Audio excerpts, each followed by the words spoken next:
Kia ora, welcome everyone. Thank you very much for that introduction, Taylor.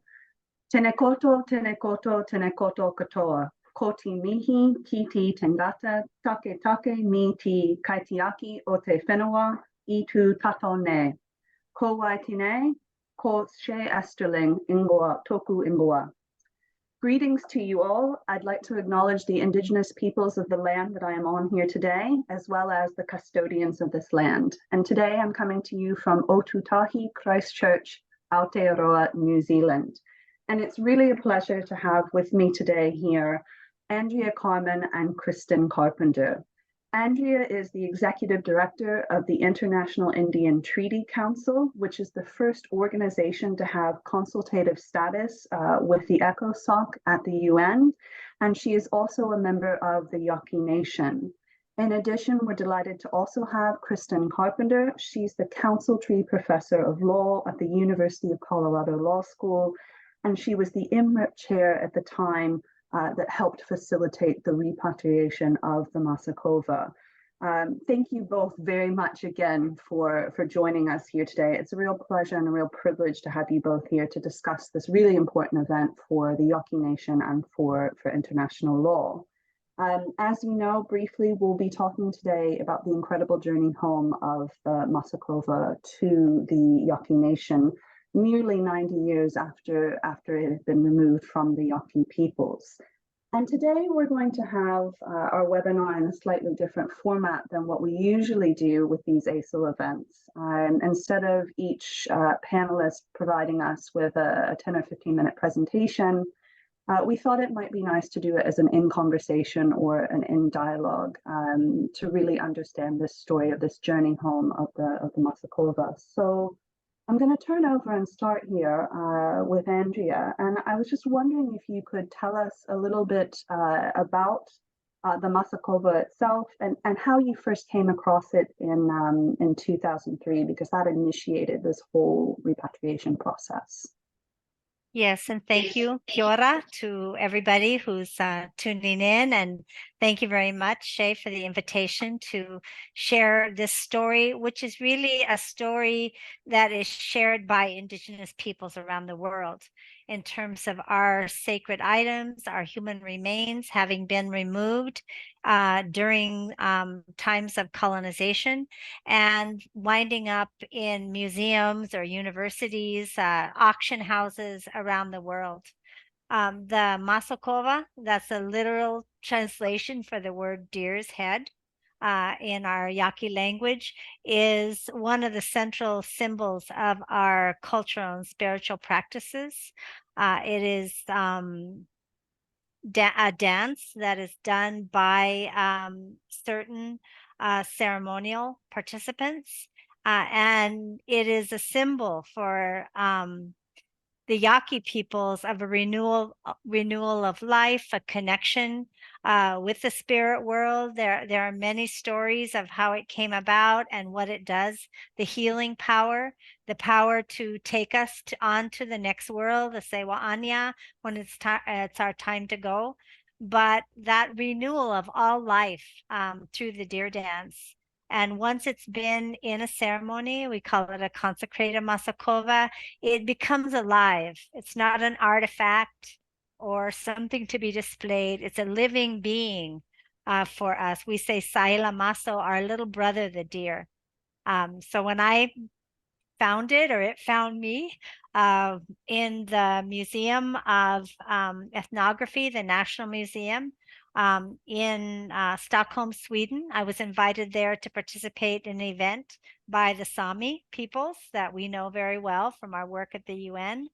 And they took me upstairs to look after we were done down in the auditorium below, to just see the items from North America, which they had many. And I was shocked and appalled to see in a glass cage what was clearly a consecrated Maaso Kova. And the plaque said it had been taken by the Mexican Army garrison from Yaquis in Tlaxcala, Mexico, which is about 1,000 miles from where our homeland is in northern northwestern Mexico. So looking into this, it's really like so many of these stories for Indigenous peoples tied to the history of brutal colonization. It was actually collected, we could say, by these two anthropologists from Denmark, from Yaqui prisoners of war in Tlaxcala, where we were being held by the Mexican army during our time of conflict with Mexico over our land and water rights, which lasted until 1939. So the issue of free, prior, informed consent, all of those things, these are prisoners of war. And again, it is so intertwined with our history of struggle and our identity and what has happened to us as a nation. But that, again, we're not alone in that. That's what makes this issue so vital, but also so painful for Indigenous peoples to pursue when they discover something that is part of their heart and spirit in a glass cage somewhere. That's interesting that you described those reactions there of shocked and appalled, I think was the language that you used, and talking about it being inside a glass cage, and that this isn't the appropriate treatment, especially as it's a living being after it's been consecrated in this ceremony, this idea of little brother, which I hadn't heard before. So yeah, so feeling appalled, feeling shocked. So you've told us, Andrea, what your feelings were when you first came across this in 2003. If we look to the UN and the information available to the public and the technical report from the United Nations Expert Mechanism on the Rights of Indigenous Peoples, it notes there, and I'm quoting the language from the technical report, that repatriation efforts did not begin, quote, in earnest, end quote, until 2014. And I was just wondering, it kind of seems to the report skips that time between 2003 when you made this shocking discovery and 2014 where the technical report picks up. And I was just wondering for our audience, if you could kind of speak to what was happening in those 11 years in between 2003 and where the report picks up in 2014.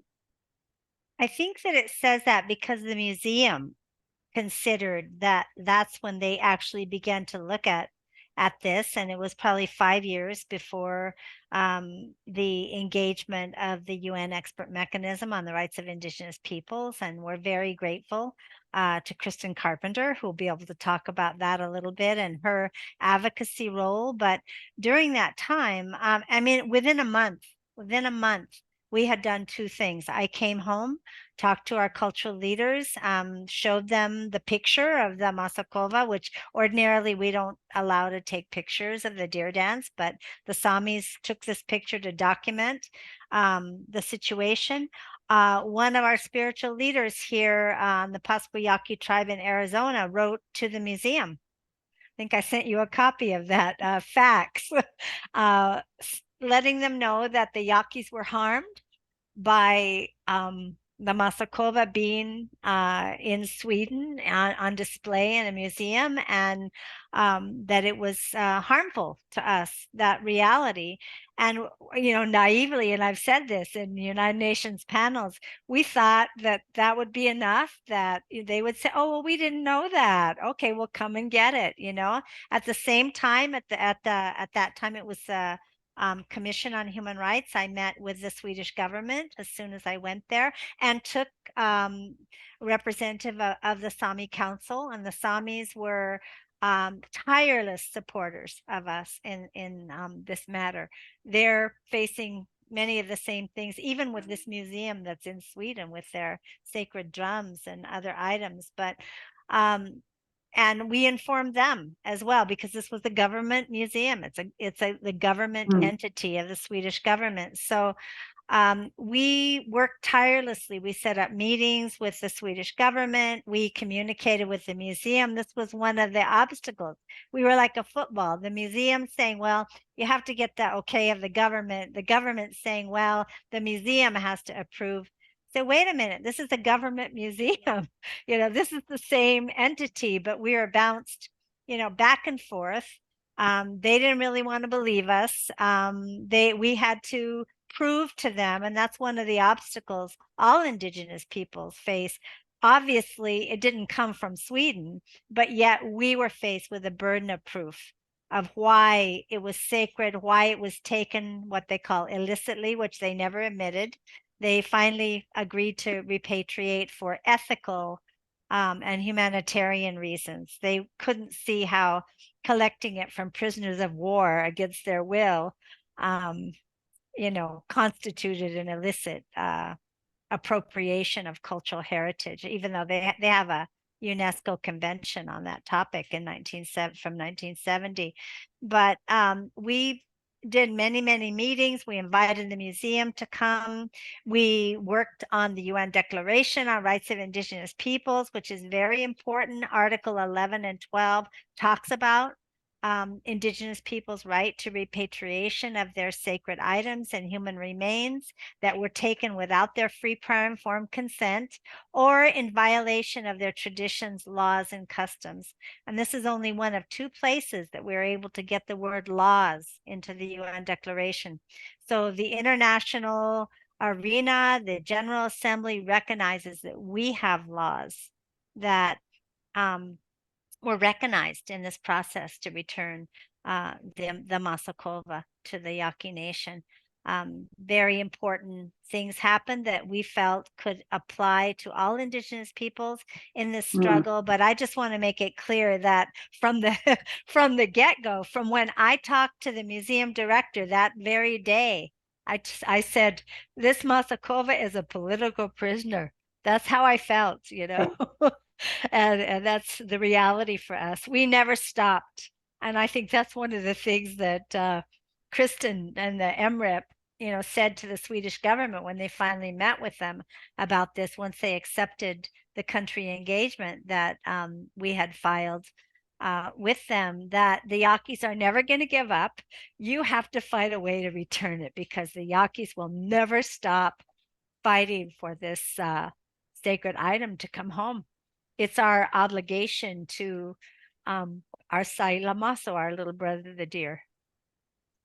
So that brings us kind of up to 2014 now. So consistently asking for this. I like this football analogy. I guess perhaps it's football season soon in the US there as well. So maybe that's on people's brains. So just being kind of tossed back and forth, but repeatedly making really clear that these requests and the idea of the Maaso Kova as this political prisoner.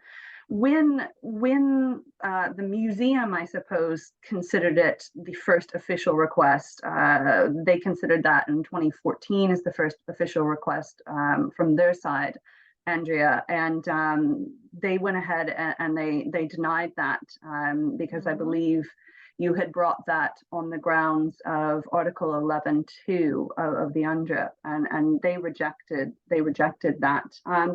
What was your immediate reaction to that? You said, here we have laws, we have things in place, we have rights, and then they turn around and say no. Like, yeah, they didn't even say no. It was almost worse than that. I quoted, them and their statement when I talked about this in July at the United Nations, and everyone was celebrating, the return of the Maaso Kova. Exactly 1 month shy of 20 years from when we first found it and first requested the return. So that's how long it took. And it shouldn't have to be like that. We are working on an international mechanism that is supported by the UN Declaration, supported by the World Conference Outcome Document. We are having to work through UNESCO. They're the UN body that deals with some of these issues. But they said to us in a formal letter, based on everything you've said, we don't see why we should return the Maaso Kova. I mean, not only denying us, but in a very rude, disrespectful way. And in a conference call we had around that time with our tribal chairman here and some of the cultural leaders, they said to us, well, rest assured, because of the controversy, we're not displaying it anymore.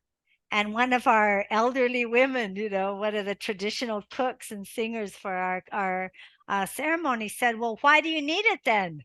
There was just silence, they're not even displaying it. It's in a box in some warehouse, but we had to keep working, and we finally, based on what they said to me, that we don't see why we should return it. I realized we had to make them see why they should return it. And that's when we really started taking the issue to the UN Permanent Forum. It was addressed in the World Conference Outcome document, not the specific issue of the Maaso Kova, because there are so many examples around the world, not just this one, but calling for a mechanism carried out in conjunction with the indigenous peoples concerned to return our items. So I think this is what began to put pressure on them. We made them the international pariah, Sweden, and of the repatriation movement and the appropriation of cultural heritage of indigenous peoples. And I don't think they were expecting that. I know that they weren't. Sweden, I mean, it seems kind of benign unless you talk to the indigenous peoples from there. They have a different story. But yeah,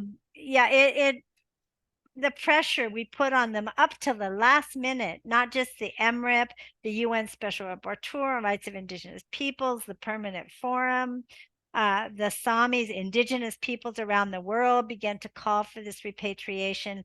We really had to build an international movement, as well as to unify our cultural leaders here, because the Yaquis are divided by the border between Mexico and the United States, a very serious border, if you know anything about those kinds of things. But our traditional homeland has a border running through it.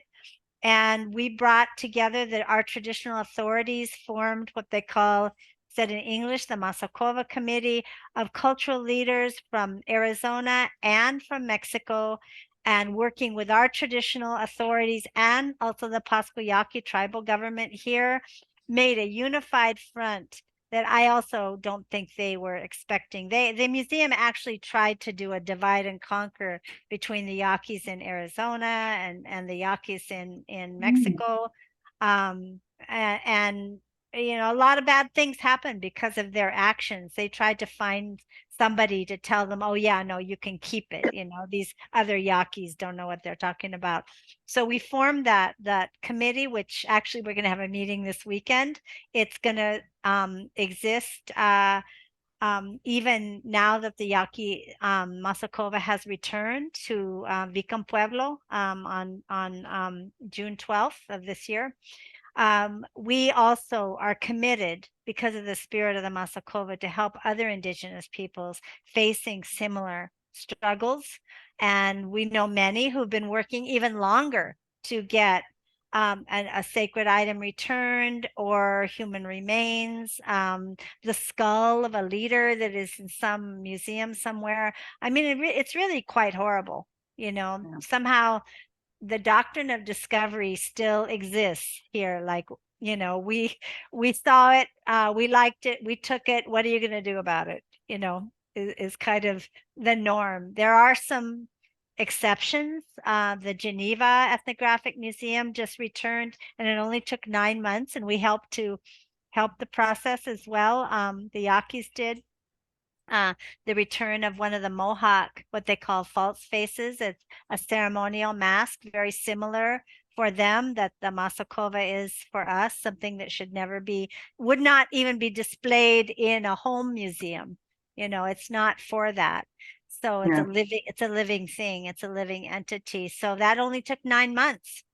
So we're beginning to see, but they're very few and far between. And we're working on creating an international mechanism with principles and protocols based on recognition of the traditions, laws, and customs of indigenous peoples, where items can be returned, that need to be returned to indigenous peoples based on how they say these items should be treated and who should, have them. Thank you very much for that, Andrea. So I think we've kind of set up the scene of the scenario, what's going on here. So we have this request. Andrea's made this request. She's mentioned, the rights of indigenous people, specifically citing, text of UNDRIP here at Article 11.2. And then to hear that museum turns around and says, no, request denied. Kristen, I wanted to turn to you now, and I was hoping you could perhaps explain or talk a little too about why this request was initially denied by the museum, especially, they're being shown here's documentation, here's Indigenous rights, international law. I was hoping you could perhaps speak a little to that, seeing as you were involved in the UN and on the IMRAP committee. So, yeah. Sure. Well, thanks for having me, and it's great to be sharing the stage again with Andrea as we worked together on this matter for many years and have had the opportunity to reflect about it a little bit. But of course, I can't speak for Sweden or for the museums of world culture in Sweden, and I wouldn't want to. But what the museum said was that nothing in the provenance of the Maaso Kova showed that it had been illicitly acquired, as Andrea already mentioned. And the standard for illicitness is in Swedish law, as well as in the 1970 UNESCO Convention. And of course, it goes to property law, and the idea that when an item of personal property has been stolen or procured through fraud, that there has been an illicit transfer. I think, a few things might further explain this beyond those technicalities. One is that most museums, and the Swedish Museum, but I think, this cuts across the museum world, they have an institutional bias in favor of protecting their collections. And the way they saw the Maaso Kova was not as a living spiritual being, as the little brother of the Yaqui people, but a thing that they had acquired. And, one of hundreds of Yaqui things, honestly, that they had in their collection. And they felt that they owned it. And not only from an ethical perspective do museums seek to protect, maintain their collections, there are many laws preventing them from deaccessioning unless certain standards are met. And if something has been shown to be illicitly acquired, Swedish law at the time, as well as the UNESCO Convention, does provide for restitution. And so they were, coming from this perspective of the way they'd always run their museum, the way their lawyers were advising them. And it was interesting working on this matter from the perspective of somebody who was trained in the United States, representing Indian tribes for a long time, because the mindset had really already changed in the United States. We've had the Native American Graves Protection and Repatriation Act since 1990. And the idea that Indigenous peoples, it's their relatives whose human remains are in museums, or it's their spiritual and cultural objects who may also be living. I mean, that, although it's a huge struggle to get those points across in the United States, to some extent, the museum world has changed here, and there is the law, and there is sort of a changing sense of understanding. But working with European museums, it became apparent that the kind of social change that perhaps NAGPRA occasioned in the US had not occurred in Europe. And the just pervasive idea that this is our object, we have to keep it unless it was shown to be illicitly acquired, was, very strong. I think as we started to talk about decolonization in museums more broadly, diversity in museums more broadly, but also Indigenous peoples specifically, the idea of human rights as applying to museums, it was almost like a light bulb going off in a sense, because this is, as Andrea said, this is a state museum. I mean, it is the government of Sweden, although there was a lot of back and forth, as she said, among branches of government. But the government of Sweden has human rights obligations, and those include being bound to recognize the rights to culture, to religion, to property of Indigenous peoples through the UN Declaration. We can talk more about that. And even through the UNESCO Convention as properly interpreted and applied. So I think, to sum this up, when the museum first started hearing these inquiries, of course, anybody from an Indigenous background would wish that they were more educated, more receptive, more humane about it. But they were responding in their knee-jerk, this is our property, we're going to keep it, and we have to keep it as a matter of law manner. So it really took a lot of education and conversation and dialogue to bring the changing nature of law and ethics to their attention, to establish the middle ground, and to move from that initial really hard, inflexible position that they offered. So that's really, really quite interesting. So kind of a bit of a recap there. So even though Andrea and the Yaqui Nation, they were making this request saying, hey, look, Indigenous rights, Article 11.2, et cetera, that just something, it seems like something that hadn't filtered through to European museums yet. And that there was this process of, yeah, there really needs to be an education here. And I think what that does is that really segues us into the role of the United Nations expert mechanism on the rights of Indigenous peoples. So I know after this denial in 2014, a few years after that, IMRIP, this expert mechanism, was requested to help facilitate the repatriation of the Maaso Kova to the Yaqui Nation.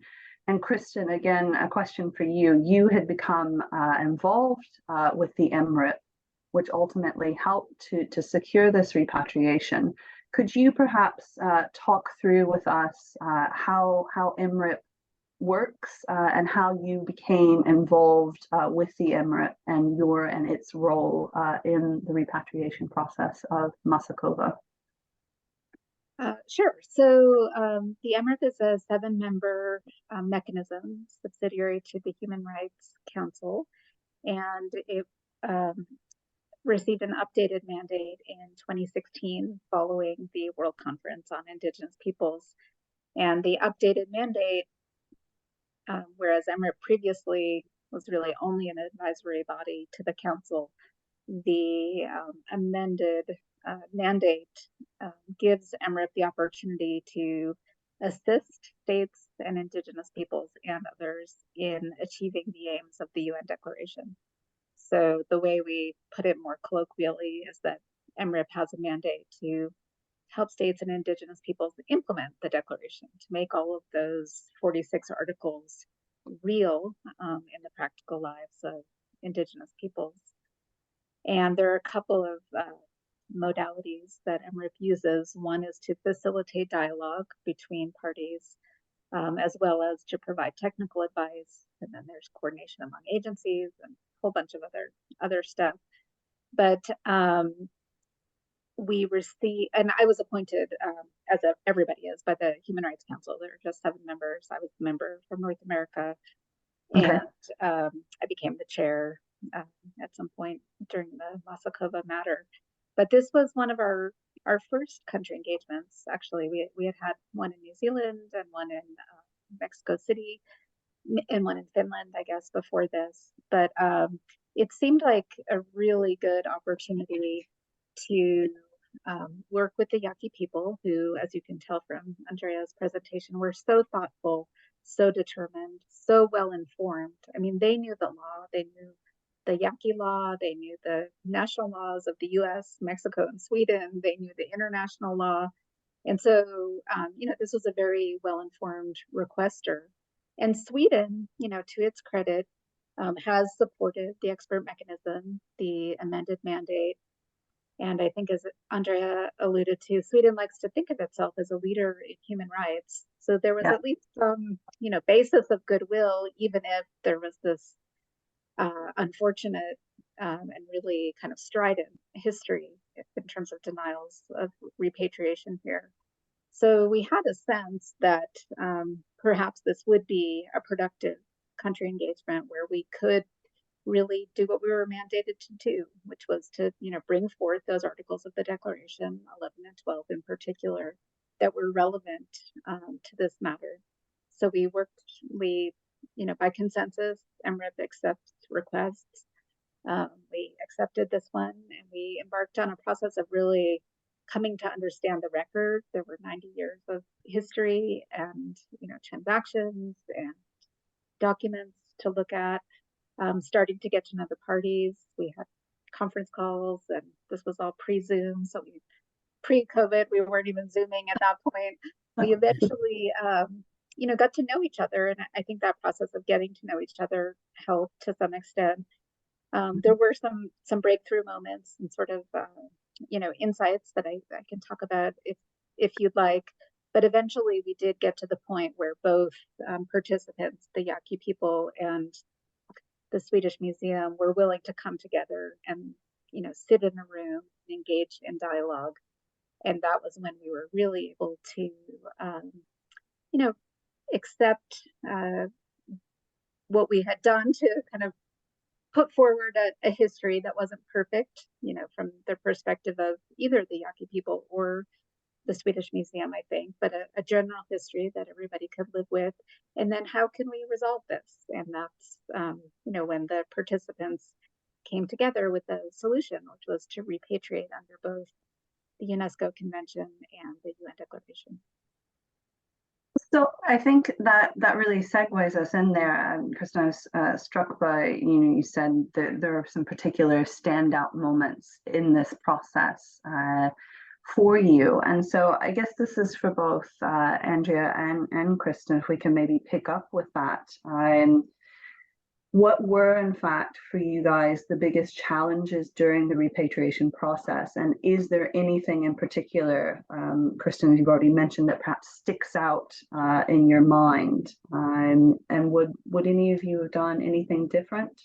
Kind of, hindsight is 2020 with what you know now, but yeah, were there things that stuck out? What were those challenges, and would you change anything, I suppose, for both of you, just as away you go? Well, I'll say one thing briefly, and then I want to pass the floor to Andrea, who probably has more to say. But I, am trained as a lawyer from the United States, and sort of came into even my MRIP work with a probably more litigious background than other folks who were really trained as diplomats. And I needed to learn that sort of the finding common ground. And I had also worked with Indigenous peoples for my whole life, and so needed to sort of be, thoughtful about setting the scene so that both sides or all participants could feel included and like they had our trust, and that went both ways. But in that process, one of those aha moments was when Sweden kept saying, but our law only requires us to repatriate if the item was acquired illicitly. And I, as a lawyer and as an Indigenous lawyer, knew that there was law on the Yaqui side as well, and went back to Andrea, and she talked to elders and the Maaso Kova committee and so on. And they said, well, of course there's Yaqui law. And they produced an affidavit from an elder, and Andrea can say more about this, of course, that shared very detailed Yaqui law, which included that a Maaso Kova couldn't be alienated from the Kolensias. It couldn't be held by women. It was only used in certain ceremonial ways. And once we were able to share with Sweden that there wasn't just Swedish law, there was Yaqui law as well, it seemed to me that then there was kind of a shift. And Andrea mentioned that the Declaration set that up to some extent because it talks about the laws, customs, and traditions of Indigenous peoples. But I think whereas the Swedish Museum felt like, it had all the law on its side for a long time, when the Yaqui law became apparent, it did shift the conversation. And I guess one other thing that I really want to hold up the Yaqui people for doing was when they Sweden said, well, you know, if we repatriate to the Yaqui people in Mexico, what are the Yaqui people in the US going to say, and vice versa. Mm. And it would have been possible, I think, for a less generous, less savvy diplomatic people to, you know, just accuse Sweden of being, you know, doing divide and conquer politics and so on. But the Yaqui people got together and they said, well, you know what? We are dealing with this as a people across borders, and we are going to form a committee to represent the people, you know, across borders in this issue.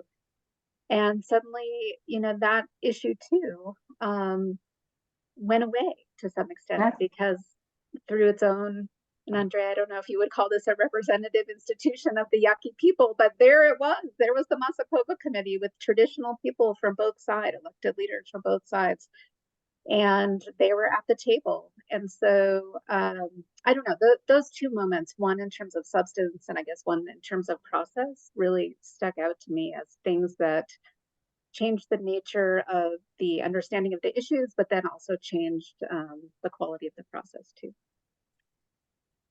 Yeah, so those actually, both of those really speak in relation to one. It seems like Sweden and museums only having kind of blinders on, only really taking into consideration, you know, European law, Sweden law, you know, Swedish law, and not thinking about possibly that indigenous peoples, that the Yaqui Nation might actually have their own laws and traditions and customs. So as if they had blinders on that needed to be removed. And the other thing that sticks out there, yes, is that divide and conquer. And I know that's been an issue, not just for the Yaqui peoples, but for many groups trying to repatriate their items. The Benin bronzes, where people are divided over are these arbitrary state lines, and a museum saying, well, perhaps we shouldn't repatriate to you, because what will happen after we do, because you're divided across state lines, different community, et cetera, et cetera. And almost in a way seems like a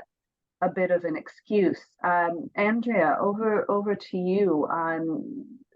Anything else that, you know, sticks out particularly in your mind? And is there anything different that you would have done, like I said, with this hindsight in relation to the repatriation process you were going through? I think for us, it was a process of trial and error. Like I said, when we first approached them, we thought it would be enough for us to say, this is harmful to us. This was 2003. That was before the adoption of the UN Declaration. But why wasn't it enough to say, this hurts us? We also felt that it hurt them to have it. You know, it's not right to have other people's spiritual items when you don't know how to take care of them. That's not, we told them, you know, this is miseducation of your own children. You say you want this so they'll understand world culture, but this item is never displayed in any, even a Yaqui museum, for example.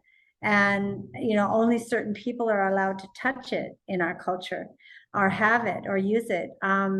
It's miseducation of your children to have this, you know, in a glass cage and, you know, saying they got it from Tlaxcala. We're not even from Tlaxcala. We're from Sonora, Mexico, and Arizona, United States.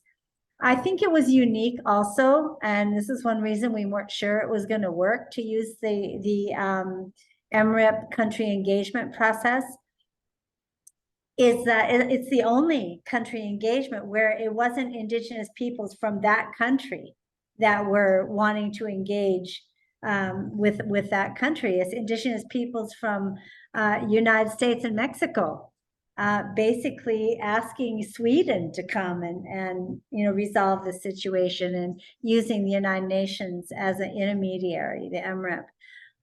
And I thought it made it very unique in that way.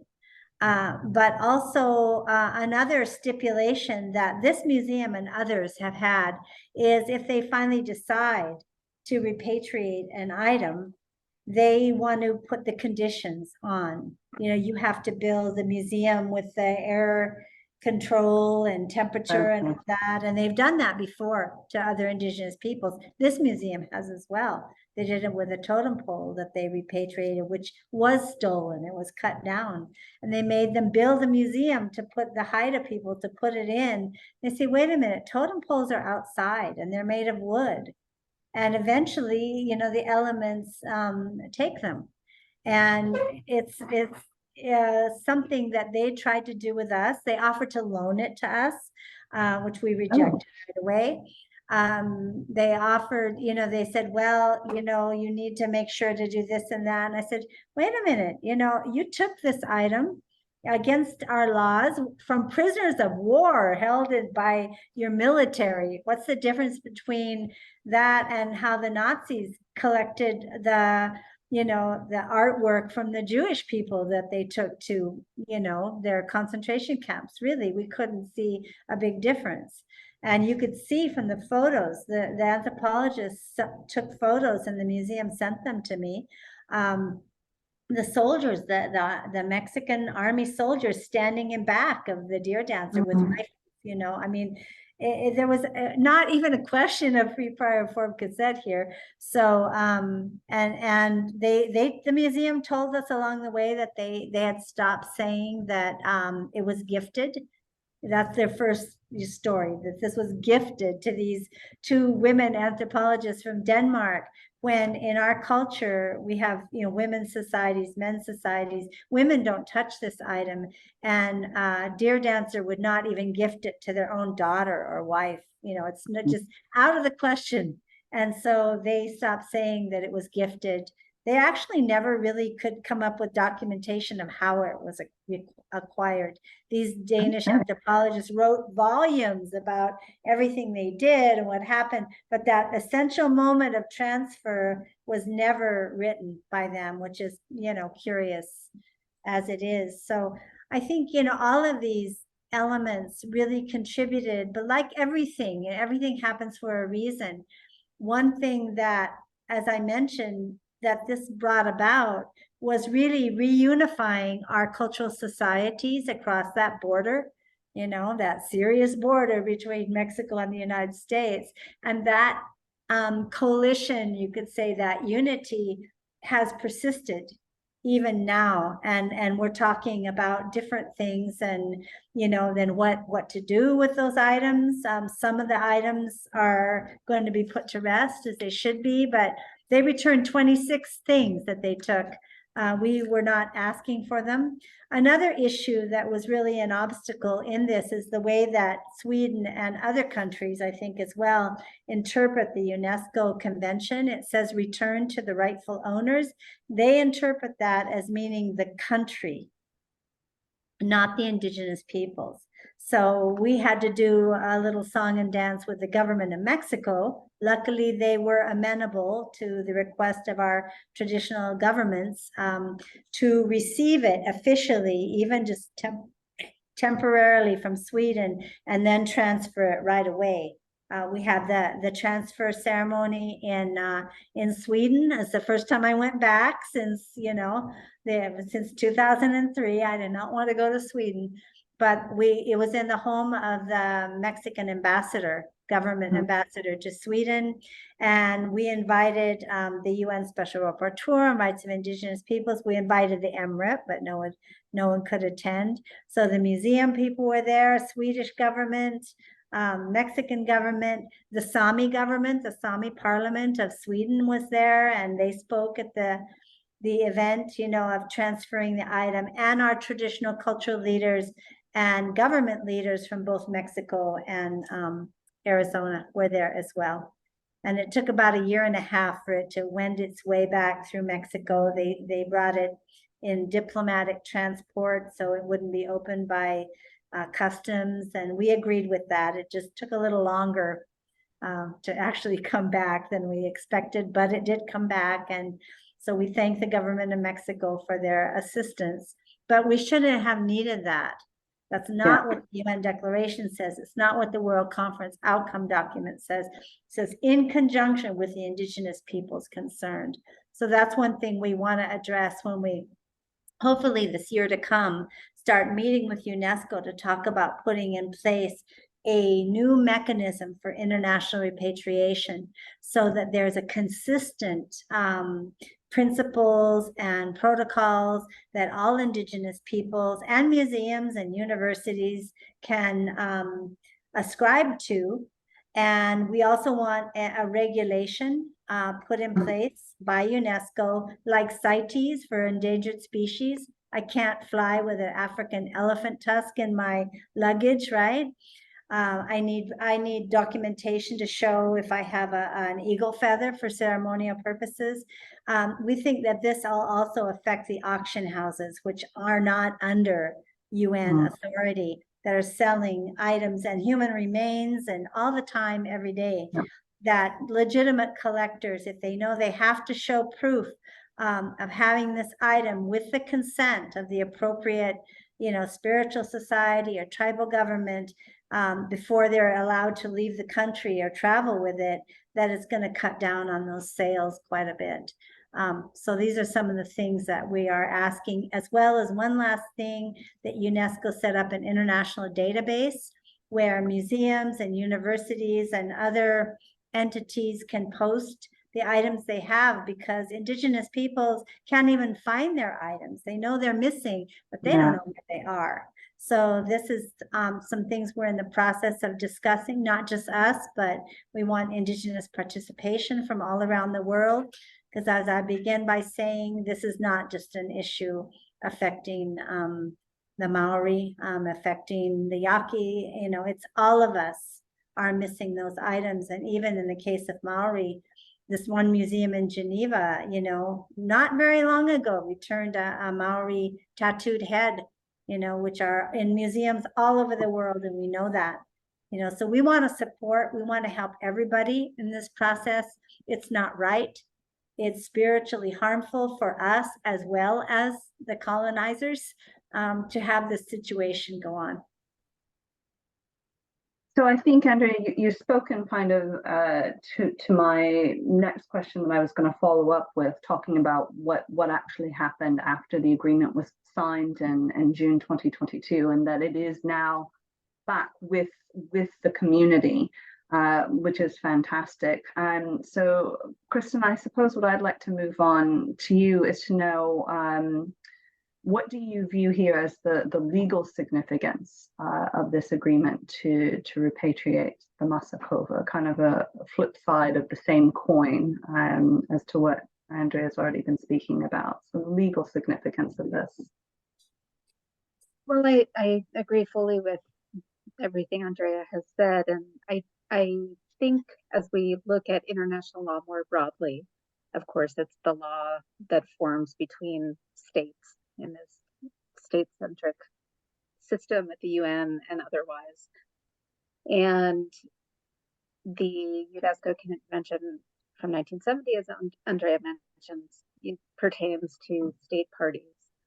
But this convention and plenty of other treaties and conventions can be interpreted through the lens of the UN Declaration on the Rights of Indigenous Peoples. And it's one thing to talk about that, and we talk about it, in my law school classes. I think some of my law students are actually on this Zoom, using the Declaration as an interpretive device to understand how universal human rights apply in the Indigenous peoples context. But still, I think states and others can be very nervous about how that's going to work and whether it's going to work in practice. So I feel like this repatriation of the Maaso Kova and the recognition of all the participants that it was happening under both of these instruments, the 1970 Convention and the Declaration, really advances that jurisprudence, I guess we could call it, in which the Declaration does have interpretive force and significance vis-a-vis international law. And under Article 15 of the UNESCO Convention, nothing prevents states from concluding agreements for restitution, even when the item has, before the point of origin of the convention. And, that's been construed narrowly. The convention's been construed to apply only to state parties. But, here were indigenous peoples seeking repatriation straight to them. And it happened. I mean, they were successful. So it wasn't an abstract interpretive exercise. It was a, heartfelt diplomatic process that was really difficult and took a long time, as Andrea said. But it's so important because indigenous people's interests are not always or even usually met by the actions of states, even the very sympathetic actions of states. And we're lucky in the United States, perhaps because we do have NAGPRA. The State Department has tried to help tribes in our country obtain some of their human remains and sacred objects. But that's not really the process that indigenous peoples envision. In many states, there is no NAGPRA. Indigenous peoples, I think, usually don't feel comfortable with the idea that a country is going to seek repatriation of their sacred items, because that might mean it just moves from the National Museum of Sweden to the National Museum of Mexico, or even They tried. They did. I know try. we had that moment. I remember that They phone call. tried. We were both like over our dead bodies. Are we having Yeah, this right. whole thing to have this end up in? We'll just leave anybody's names out of it. But indigenous peoples have human rights, right? That's what the Declaration is about. Yeah. And they must be realized as a practical matter, and they can be realized as a practical matter. And thankfully, both the United States, expressed support, and Mexico, we had, dozens of calls with them, and Andrea did even, after I was the MRIP chair, and they were supportive.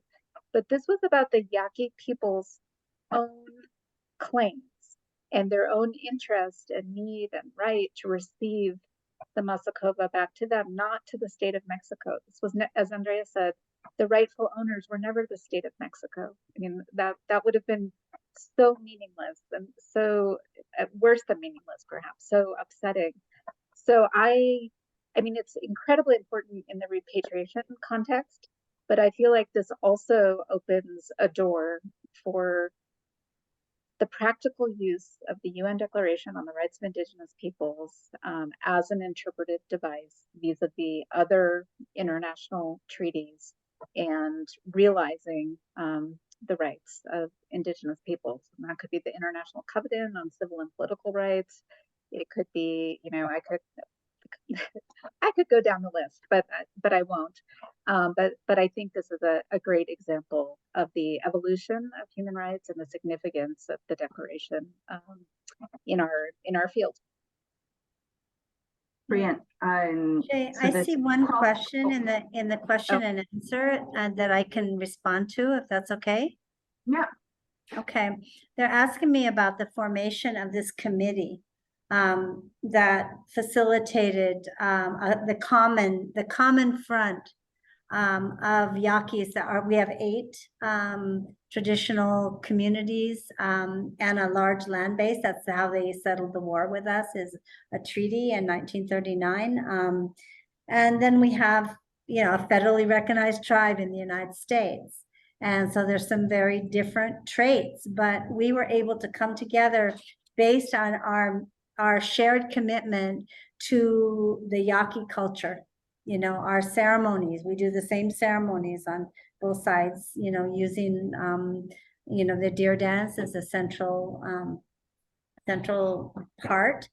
And our Yaqui authorities supported that vision of the shared commitment, the shared common history, common blood, common culture, common language, even though, they speak Spanish as their second language. Up here it's English, but, coming together around our shared cultural history that was stronger than the attempts by Sweden. And they did try to do a divide and conquer things as well. We can't give it back to them because these guys, I mean, that didn't work once we were able to come together on our culture, our spirituality, despite the political differences, not opposition, but just the different reality that exists in northern Mexico and, southern Arizona, United States.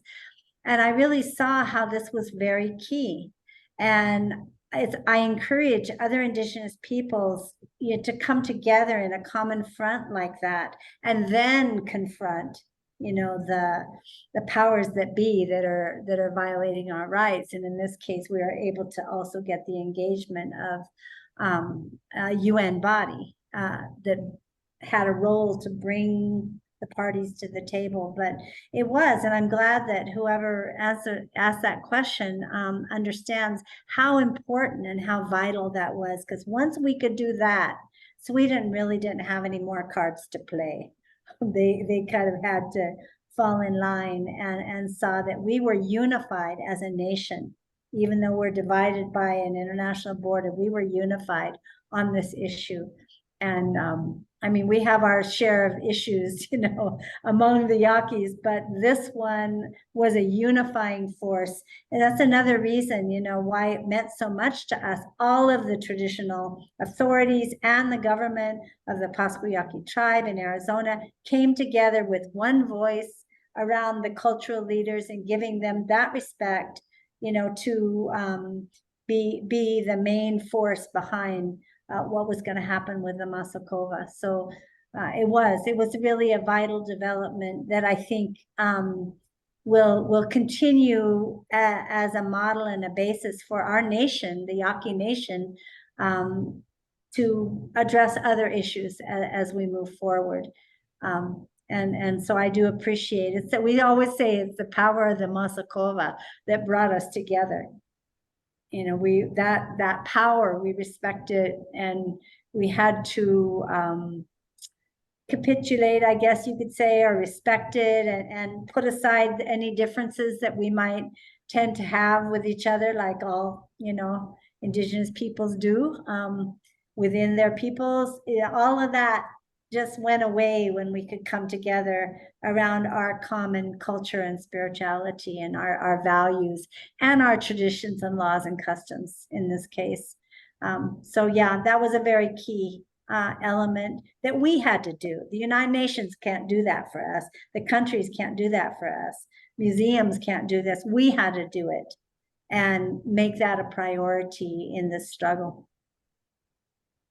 Well, Andrea and Kristen, we're almost out of time, and I just want to thank you both so much for agreeing to attend today and to just kind of have a bit of a relaxed dialogue and a chat around what is such an important development for the Yaqui peoples and other Indigenous peoples. As you say, this can be something that can be used as a lens and applied across a whole wide area of laws to help Indigenous peoples. I do know that we have to wrap up, but I'm hoping that I will be allowed very, very quickly, aside to say my thank yous, is Andrea and Kristen. We now know that the Maaso Kova is back home. It was repatriated back. It's with the Yaqui peoples as of this summer, which is absolutely fantastic. And how are you both feeling? Just after that, just how are you both feeling? I'm feeling very thankful, very appreciative and grateful to everybody that had a role in this, to the Maaso Kova and that spirit, and the strength and power of that spirit to really understand it even in a deeper way through this process. Yeah. And very, very appreciative. I mean, this was 20 years of my life personally, as well as organizationally and you know, with my nation that when it finally got repatriated, I said, well, I don't know what I'm going to do now. Of course, you know, the hole quickly got filled up with water. So there's plenty left to do, including bringing about the mechanism. That's what somebody said, you know, from the Pacific Islands, from Maluka. They said, well, now you got to bring about the mechanism for all of us to be able to do that, you know? So that's what I'm going to do. Next, fabulous. And Kristen? Oh, well, I also just feel grateful to have been involved. The Yaqui people were incredibly kind. I think the Swedish Museum, you know, showed its best self, and working in Indigenous people's law, it's very rare that we really have a tangible victory. Maybe victory isn't quite the right word, because there was so much pain and emotion and struggle. but it did end up with the Maaso Kova going home, and I think that gives me a lot of repose and gratitude. Yeah. Brilliant. A lot of Indigenous people. I was just at the Human Rights Council and they were talking about this. This came to the floor. The new chair of the MRIP was there. And, when she did her presentation to all the countries, she did mention, the return of the Maaso Kova. And so many Indigenous people said, wow, the UN can really do something, huh? Can actually do something that benefits us, not just nice words on paper, but there can be an outcome that's tangible and very, very meaningful. And so kind of justifies, our many years of work in this international arena, that it can actually do something. And we have to do our part as well. Brilliant. Thanks so much, both Andrea and Kristen. Really, really appreciate these sorts of insights. It really provides a much fuller picture of this process of what you can read and know is quite an important event, but having people there and on the ground, and to whom the Maaso Kova is a little brother, involved, and to tell the story, that really makes all the difference. I've really enjoyed it, and I'm absolutely positive that our audience today will have enjoyed it. It will be posted up online on the ASIL site sometime after, I guess, within the next week or so after the event, so we can go back and watch it again. But I'll sign off from here, and yeah, again, thank you both, and thank you to the audience as well. Thank you. Take care. Take care. Bye. Bye-bye, everyone. Bye. Bye.